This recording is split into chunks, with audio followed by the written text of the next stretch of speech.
ஆக்சுவலாக பித்தப்பை அப்படிங்கிறது சிலர் என்ன சொல்கிறாங்கன்னா அது வெஸ்டிஜியல் ஆர்கன், அது ரொம்ப முக்கியம் இல்லைன்னு. ஆக்சுவலாக பித்தப்பை இல்லை அப்படின்னா உயிரோடு இருக்க முடியாதானா? அப்படிலாம் கிடையாது. உயிரோடு நாம் வாழலாம். இப்போ ஹார்ட் எடுத்துட்டோம்னா நம்ம உயிர் வாழ முடியாது, ஆனால் பித்தப்பை எடுத்துட்டோம்னா நம்ம உயிர் வாழலாம். ஆனால் ஆரோக்கியமாக வாழ முடியுமா அப்படிங்கிறது கண்டிப்பாக கேள்விக்குறியான ஒரு விஷயம். எதுவுமே தேவையில்லாமல் நம்ம உடலில் இருக்காது.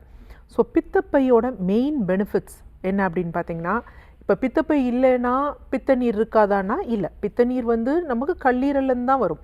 ஆனால் அந்த பித்த நீரானது நமக்கு தேவையான அளவு செறிவூட்டப்படணும், கான்சென்ட்ரேட்டட் பண்ணணும். தேவை ஏற்படும் பொழுது நம்ம குடலுக்கு வரணும். செரிமானம், கொழுப்பான உணவு செரிமானம் வேணும், அந்த இடைப்பட்ட நிலை தங்கணும் அப்படின்னு வச்சுக்கோங்களேன். அப்போ நமக்கு அந்த ஒரு பிளாட்ஃபார்மாக இருக்கிறது பித்தப்பை தான். அங்கே தான் பைல் நமக்கு கான்சென்ட்ரேட்டட் ஆகும். இது எதற்கு அப்படின்னா, கொழுப்பு சார்ந்த உணவுகள் இல்லை கொழுப்பு நமக்கு செரிமானமாக.